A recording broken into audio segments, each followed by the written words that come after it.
15 जनवरी 2026 से देश के हर कॉलेज, हर यूनिवर्सिटी और उच्च शिक्षा संस्थान में यूजीसी का नया कानून लागू हो चुका है।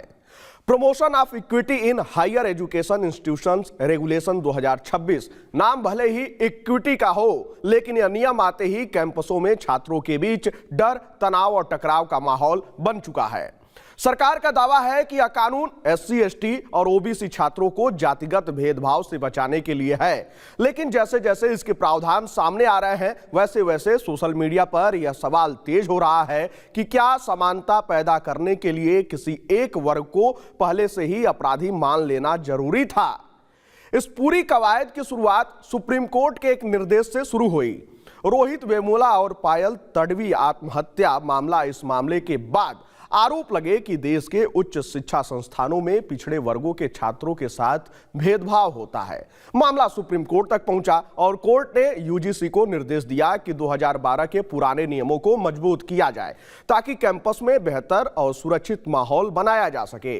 इसी निर्देश के बाद यूजीसी ने नई गाइडलाइन तैयार की। फरवरी 2025 में इसका ड्राफ्ट जारी हुआ। शुरुआती ड्राफ्ट में एससी और एसटी को जातिगत भेदभाव के दायरे में रखा गया, लेकिन ओबीसी को बाहर किया गया। इस पर विरोध हुआ और मामला संसद की शिक्षा, महिला, बाल और युवा मामलों की अस्थायी समिति के पास गया। इस समिति के चेयरमैन कांग्रेस नेता दिग्विजय सिंह थे। समिति ने 8 दिसंबर 2025 को अपनी रिपोर्ट सौंपी और सिफारिश की कि जातिगत भेदभाव की परिभाषा में ओबीसी को भी शामिल किया जाए। इक्विटी कमेटियों में एससी, एसटी, ओबीसी का आधे से ज्यादा प्रतिनिधित्व और झूठी शिकायत पर जुर्माने का प्रावधान हटाया जाए। सरकार और यूजीसी ने इन सिफारिशों को मान लिया। नतीजा यह हुआ कि जनवरी 2026 में फाइनल गाइडलाइंस नोटिफाई हो गई और 15 जनवरी से पूरे देश में लागू कर दी गई। यहीं से विवाद ने आग पकड़ी। छात्रों का मानना है कि नई गाइडलाइंस में साफ लिखा है कि जाति आधारित भेदभाव का मतलब एससी, एसटी और ओबीसी के सदस्यों के खिलाफ केवल जात या जनजात के आधार पर किया गया व्यवहार होगा। यानी कानून के भीतर ही यह तय कर दिया गया कि पीड़ित कौन होगा और आरोप किस पर जाएगा। जनरल कैटेगरी के छात्रों का कहना है कि सरकार ने उन्हें बिना किसी ट्रायल के ही कटघरे में खड़ा कर दिया है। सबसे बड़ा गुस्सा इस बात पर है कि अगर कोई जनरल कैटेगरी का छात्र भेदभाव का शिकार होता है तो यह नियम उसके लिए कोई सुरक्षा नहीं देता। वहीं बराबरी की बात करते हुए नियम ने बराबरी से ही इनकार कर दिया है। ऊपर से झूठी या दुर्भावनापूर्ण शिकायत करने पर किसी तरह की सजा या जुर्माना का प्रावधान जानबूझकर हटा दिया गया।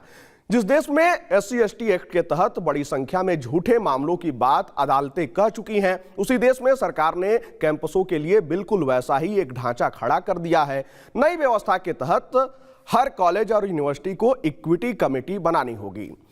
24x7 हेल्पलाइन शुरू करनी होगी और शिकायत मिलते ही 24 घंटे के भीतर कार्रवाई शुरू करनी होगी। जांच 60 दिनों में पूरी करनी होगी, लेकिन तब तक आरोपी छात्र निलंबित हो सकता है, हॉस्टल से निकाला जा सकता है, परीक्षाओं से वंचित किया जा सकता है। नोटिफिकेशन के अनुसार कॉलेज प्रशासन अगर यूजीसी के नियमों को संस्थान में सही तरीके से पालन नहीं करवा पाया तो उसकी फंडिंग रोकी जा सकती है, डिग्री देने का अधिकार छीना जा सकता है, यहां तक कि मान्यता भी रद्द की जा सकती है।